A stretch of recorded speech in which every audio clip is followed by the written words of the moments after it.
Today we're going to be talking about the basics of chords and chord progressions.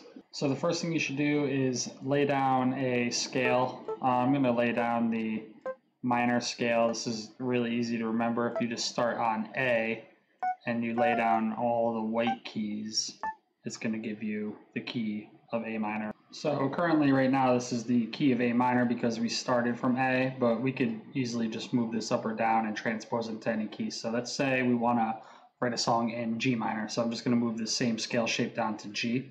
Okay, now I'm just going to move this over here because this is going to be my reference.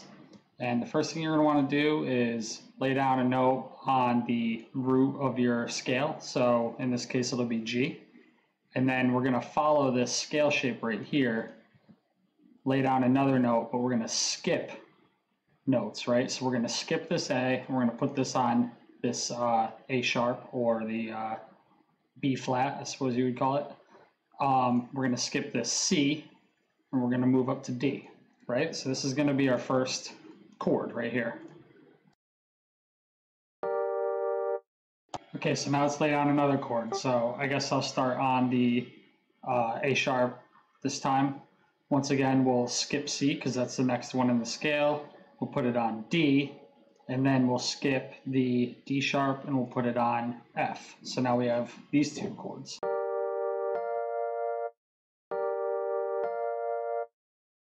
Okay, I'm going to extend the scale into multiple octaves. So let me just grab these notes here, and we'll put it right here. So now this is the same scale. It's just over the course of 2 octaves. And I'm also just gonna move it over a little bit so it can continue to be our reference. Okay, so we have these 2 chords. Let's decide what our third chord will be in this progression. Let's go with, let's start on this D sharp down here. And so we're gonna skip this F. We'll lay down the G, we'll skip this A, and we'll lay down the A sharp. Sounds pretty good. Now let's do another one to get a 4-chord progression. Let's do C, D sharp because we skipped the D, lay down G.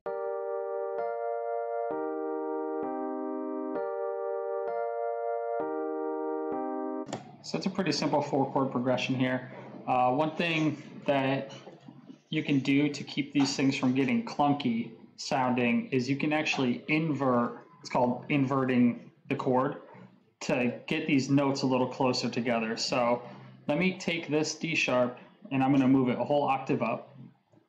See how now it's kind of closer and more related to the other chords. And then we take this C and also move that up. Now let's listen to this.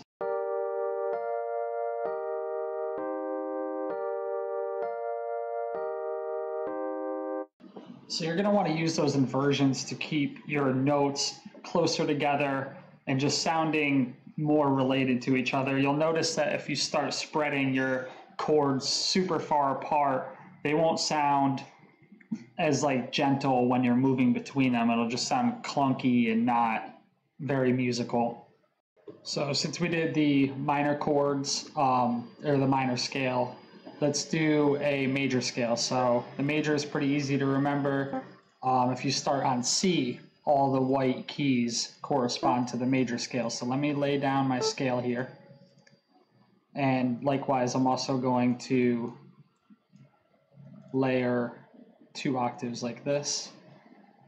And it's the same story here. So let's start with C because we're in the C major scale.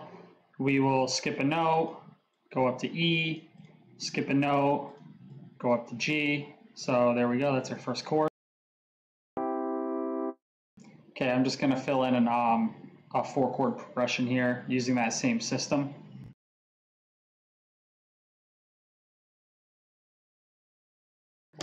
And now I'm going to invert these just to get them a little closer again.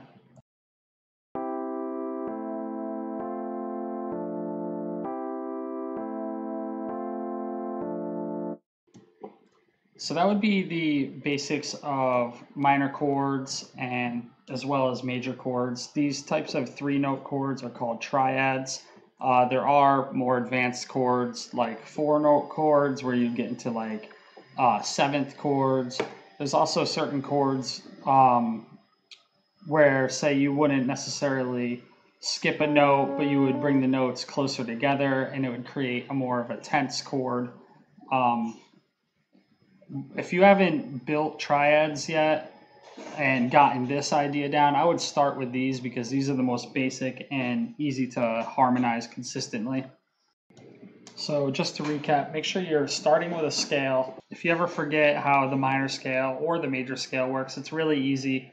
The minor scale, if you start from A and you use all the white keys, that is the key of A minor, aka the minor scale. And with the major scale, if you start on C and you go up all the white keys, that is the major scale, or the key of C major. All these chords do have names. I'm not going to get into that right now. Obviously, just write what sounds good to you.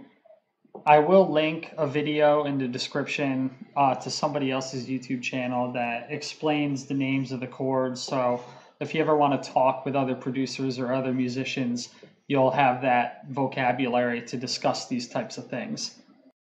I also want to mention, as I'm editing this, I know that my mic sucks. I know I have background sound. I'm in New York City right now. I'm using a USB mic. I apologize. Hopefully the clipping or the audio quality isn't so bad that you ran away from the video, because the information here should help you out if you don't understand this stuff yet. Okay guys, as usual, like the video, subscribe, check me out, soundcloud.com/retouch. I'll put my links up right now.